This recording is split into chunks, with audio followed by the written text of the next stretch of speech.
trošite čas in premišljate? Ja, današnja premiera je ena taka zelo zanimiv tekst. Nastopa 12 moških po ameriškem tekstu, ki je na začetku se imenoval 12 porotnikov, potem so spremenili nekako tale naslov v 12 jeznih mož. Gre za ameriški sistem sojenja, kjer v eno sobo zaprejo 12 porotnikov in morajo se enoglasno zediniti za, v tem primeru našem, poslati v smrt nekoga, se pravi je kriv, ali pa ga osvoboditi in ni kriv. In zdaj tu smo prisotni pravzaprav v eni zelo kruti zgodbi, kjer so na začetku večina, 11 ljudi prepričanih, da je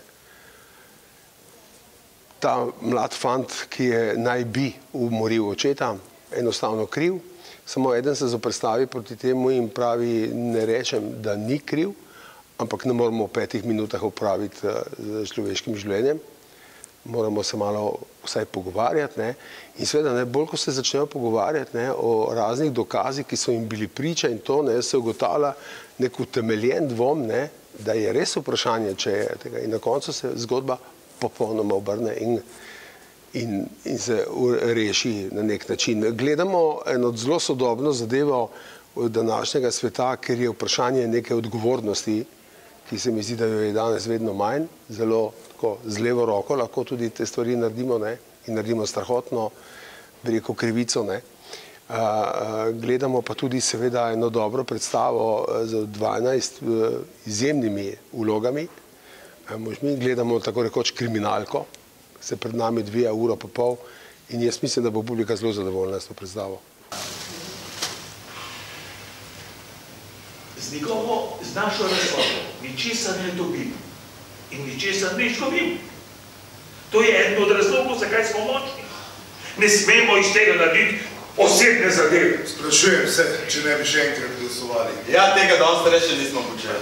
Meni je prav, kdo noče glasovati. Predlagam javno glasovanje, ne vsak na glas pove, zakaj glasovati. Jaz sem v bistvu bila navdušena nad tem, kako smo v parih mesecih postali ansambl. Kako se je razvila ansambelska igra, to je namreč zelo težek komad in je namenjen večinoma za ekipe, ki nekako živijo skupaj, zato da lahko potem igrajo tako ubrano, kot so igrali tile možje iz Šentjakobskega teatra. Tako da jaz sem navdušena, kako fantastično so to speljali in to je v celoti pravzaprav njihova igra, jaz sem tle na nek način bolj en trener iz ozadja. 6 proti